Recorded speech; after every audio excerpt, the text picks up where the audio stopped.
What's going on, everybody, and welcome back to Comic Breakdown. In this video, we are jumping into the final issue of X-Men Red. This is issue number 18, and we're getting this video out a little bit late. All the videos are going to be a little bit late today. We had some technical difficulties, but rest assured, we're going to have some bangers today. When it comes to X-Men Red, the mutant civil war is in full effect. Genesis versus Storm, the Living Island Korok, the Living Island Arakko, both of them rising up from the ocean, and we have the Kaiju Island match of the lifetime. The only remaining question, who is going to win? Will Genesis and her forces overrun and take over Arakko, or will Storm's rebellion stand firm? Will they crush their enemies no matter the odds? To watch the Brotherhood of Arakko rise up and take control once and for all. Make sure that you have subscribed to the channel, make sure that you like this video, and with that being said, let's dive into this breakdown.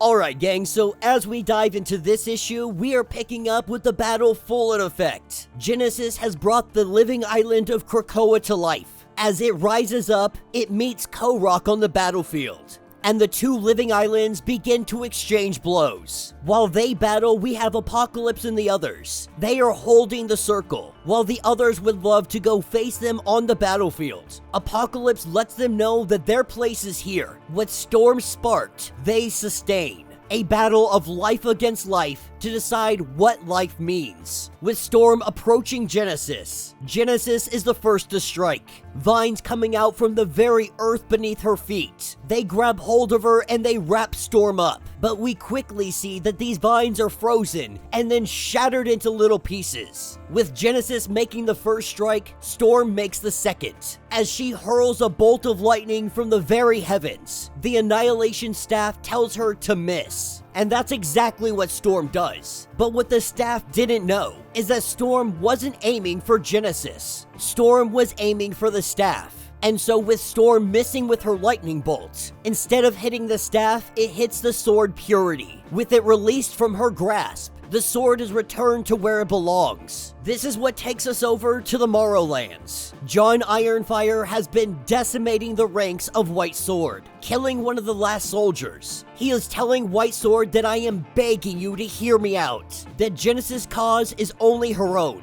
He is begging his old friend to stand down. As White Sword reaches up to the heavens, we see the sword Purity, it manifests inside of his hand, and he says that there will be no standing down, that Genesis is right. And so as John Ironfire and White Sword clash together, we pick up with the invasion party, with the giant eyeball that is Aura. As their invasion party gets closer and closer, she tries to make a stare. By simply staring at her enemy, she could take them off the board. And she wants to start with DaCosta. This is where we see DaCosta walking up with Cora holding his shoulder, with Cora giving him a power-up. Aura stares at DaCosta as she tries to pinpoint his eyes, to see through the very soul of who he is, to eradicate him from this earth. That's when DaCosta goes freaking solar. He burns brighter than he has ever burned before. He burns so bright that Aura's stare causes her to go blind, the equivalent of looking into the sun itself. Back in the Morrowlands, John Ironfire and White Sword dueling it out. And while this fight continues on, John Ironfire gets the upper hand, a dagger coming out of his knee. He takes the opportunity and he shoves that dagger right into the gut of White Sword. White Sword falling from his hands, John Ironfire picks up the sword and he slashes his old friend in half. But even after this fatal blow, White Sword will heal. Even from this, he will heal. But John Ironfire also knows that if you take out the heart of him,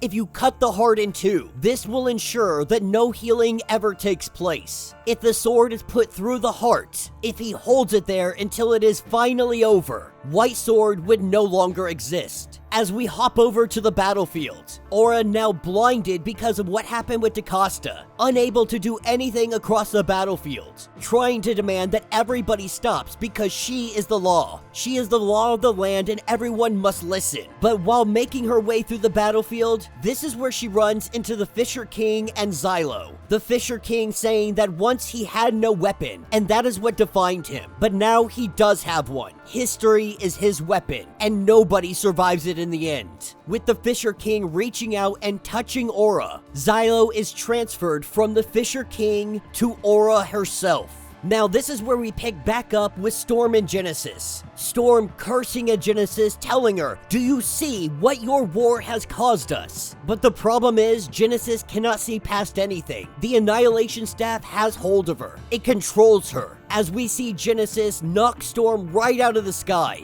a devastating blow. And then we have Storm crawling on the ground, trying to make her way closer to Genesis as Genesis goes on her little speech. As she crawls up, she grabs hold of the staff. And this is when the staff speaks to her. The staff is telling Storm that I want to partner up with you. The Genesis was always a means to an end, but her goals are selfish. She only wants to conquer. The staff believes that with Storm, they could do tremendous things together. Her selflessness, her leadership, her ability to do everything that she does. The staff is trying to encourage her to take on this power, to take my power into yours, and truly form this world into what you want it to be. The whole time, Storm was staying quiet. And through this whole ordeal, Storm recognized that the staff didn't say one word. The staff never said miss. This is where the lightning comes down. It lands directly on the staff. Genesis able to survive this blow, but the staff would not. In the end, it was only made of wood and fragile gold. Annihilation is removed. Genesis has fallen.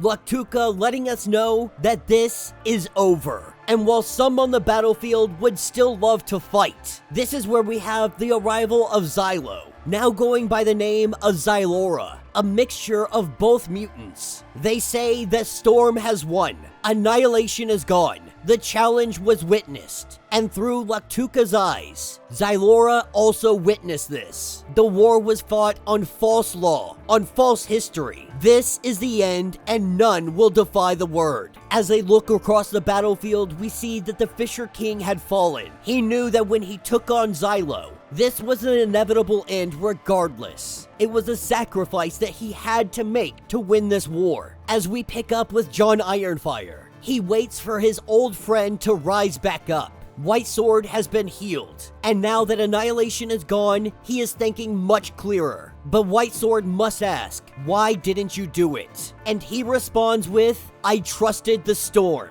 With the islands embracing one another, the mutant civil war has finally come to its end. And this is when Apocalypse begins to speak. Speaking to Storm, he says this is the revelation as it was revealed to him. It is not enough to only be strong. It is not enough to only survive. To truly live, they must thrive. The two islands are one, the old and the new, in harmony to build the newer yet. The true spirit of Okara is reborn, and he can finally see his destination at last. To look at us, look at all of us, we have finally become what he intended them to become, and he could not be more proud. Some days when the stars align, he will join Genesis in exile. But through this battle, so much has changed. Iska still holds her mountains. The Spire Vial has its secrets. Sobanar is a hermit in the depths. Each territory is deciding what peace means for its own territory. And that the Blood Dawn, it will release some tensions. But they need to rest and heal before Arako takes the fight to Orcus. In some ways, that fight has already begun for them, because they exiled Genesis to Phobos. This was the choice of the Great Ring. This is where we see her on the station. All of the Orcus agents are dead. Genesis, 2 of her children, and Nightcrawler in the background in some kind of giant vat. And that will be the end of this issue. So let me know what you guys think down in the comments. Alright, so when it comes to issue 18, I would say that it's anticlimactic. It was enjoyable, it was fun. but I think the Kaiju Islands was a bit over the top. This should have been a straight-on brawl between Storm and Genesis. And in some ways, we kind of got that, but we really didn't get it. There were some lightning bolts thrown around, Genesis used her powers a little bit, but at the end of the day, it just wasn't the fight I was expecting when we're talking about these power sets, these power levels, Omega versus Omega, the end of the Civil War, the final battle, and we get mostly theater. In fact, I would say the fight between White Sword and John Ironfire was much more appealing than what happened between Genesis and Storm. I would say the reason I'm disappointed with it is because X-Men Red, this new rebooted X-Men Red, is really supposed to be, or at least it looked like it was the focus of bringing Storm up. You know, when I go to make this full video, that's exactly what I'm going to title it. This is the rise of Storm in the Krakoan era. And I feel like for the final issue, you could have really gone out and shown her true potential. She has been tapping into her magic, her goddessness, as well as really honing her mutant ability and learning to mesh these two together. It was unfortunate that we didn't get to see that on full display. But as a whole, X-Men Red has been phenomenal. One of the best stories, one of the best series to come out of the Krakoan era. There's so much that went on here. From the death of Magneto, to Judgment Day, the Hellfire Gala, and the fall of X. We have seen mutants go through straight hell. They have fought their wars and they have won their wars. They have terraformed an entire planet and they have been banished from another. I would argue that X-Men Red is one of the best prime examples of the tenacity, the veracity, the ingenuity, the capability of mutant kind as a whole. It was beautifully written. Many of the characters were given spectacular highlights. The death of Magneto was one of the hardest hitting comics I have read in a long time. What the future holds for the Krakoan era, we don't really know. There is still more to the Fall of X to come in January. Could we see a reboot? Could we see mutant kind returning back to that mansion, back to the status quo? I'm very curious to see what Marvel's gonna do, because I know there are many of the classic X-Men fans that cannot wait for the status quo to return, where, me personally, I would like both stories to continue on. The Krakoan era, really, in my eyes, revived everything about the X-Men, about mutant kind. It brought them front and center for the new era of comic book readers. But man, is it hard to beat a classic. Let me know your thoughts, let me know your theories. If you would like to get completely caught up on everything that is going on with this issue, go ahead, check out the link in my description, as well as the top of this video. It'll get you completely caught up on everything going on with this series. If you would like to support the channel, you can always do so by joining the channel membership. Much like Patreon, having multiple different tiers, from $1 to $50, from loyalty badges to comics every single month.